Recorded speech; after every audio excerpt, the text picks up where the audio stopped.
Hello everybody, it's Wesley with Expandacraft. We are here to show you the Expandacraft from the Philippines. This is on the same island of Dumaguete, that's where we're at. And we'll tell you more about the island here. Now we've got to tell you, introduce you to the man who's designed this boat from scratch and why he chose Expandacraft. Maybe I'll ask him. Stephen! Hey, Wesley.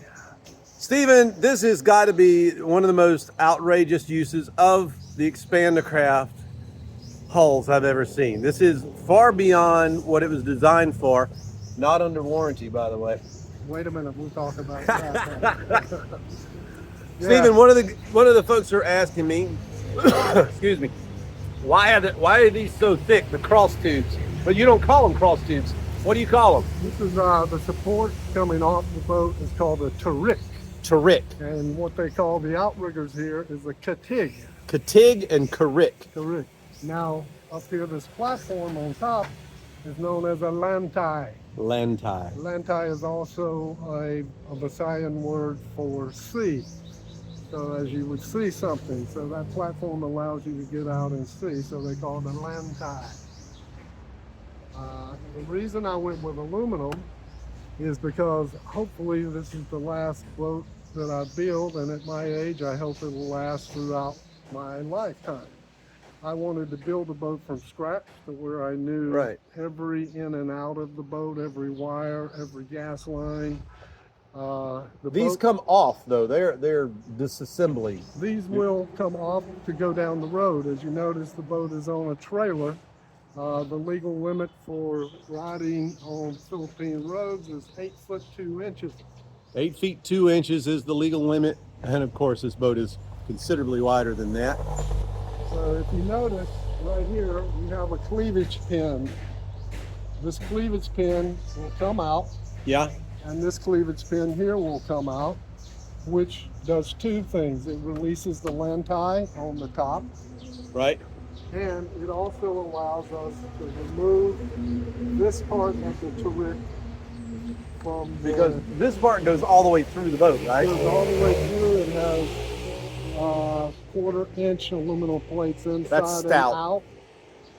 And inside is a wood from South Africa called oaken wood. Oaken. You had a sample of that over here. We're going to get to that.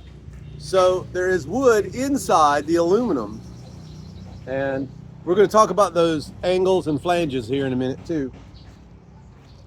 All right. To give it strength. And it's called oakum or oaken?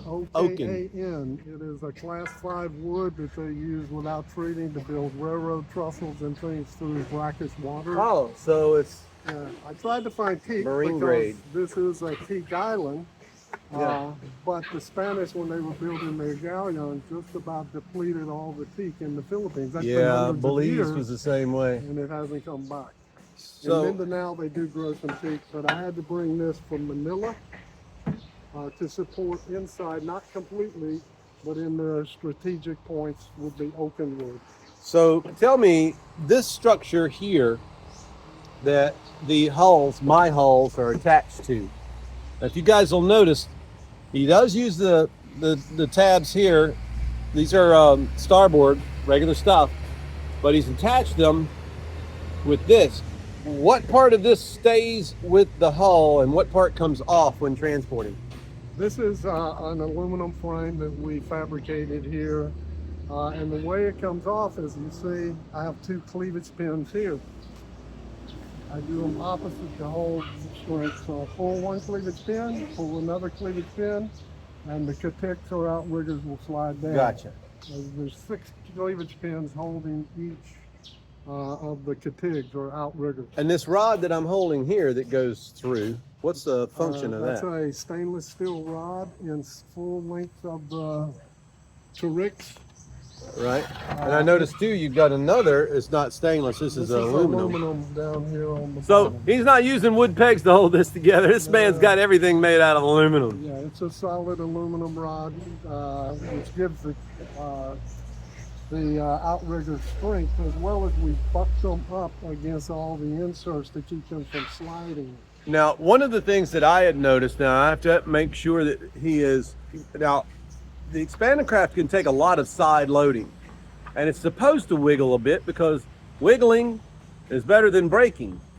But what we may end up doing, because we really don't want to break the plastic, because he's got it contained in such a way that's not normal to Expandacraft, through here,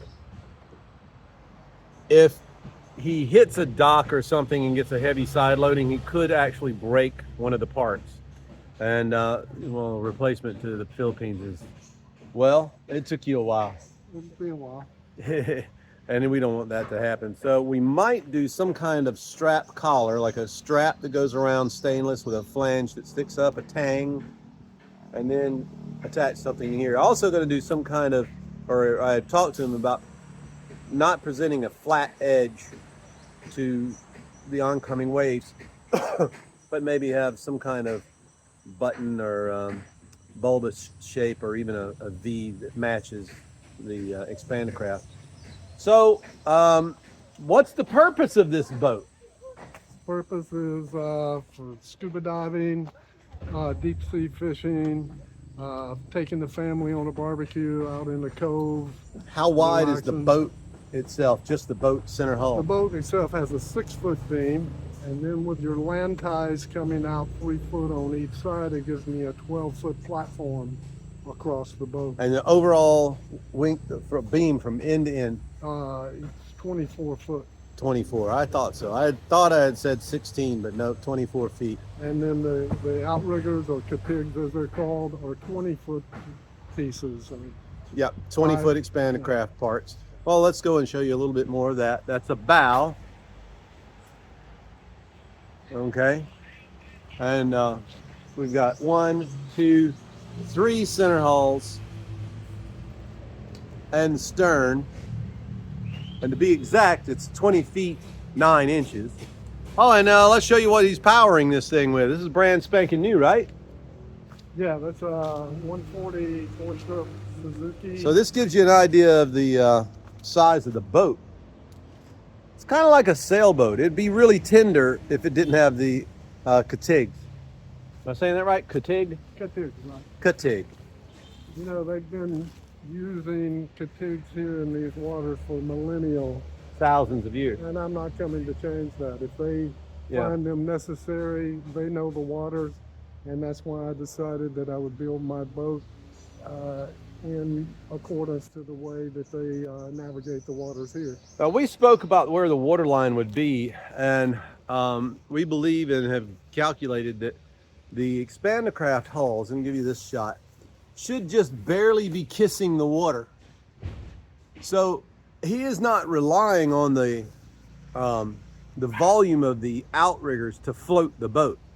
The volume, the entire volume of the Expandacraft outrigger is simply training wheels. It is to hold you up while you're in a seaway, not to float the boat like it is, say, you know, if you've got your canoe and you're set down in the water with the Expandacraft outriggers. That's part of the flotation, or your overall rating. A little different here. It's just his boat, which you can see the water line. Is that the water line that you got drawn? We'll see. We'll get her in the water. We'll see, he said.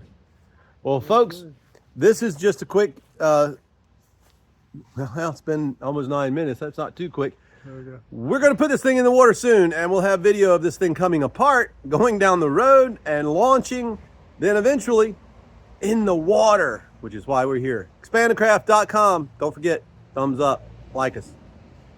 Wesley, Expandacraft.com.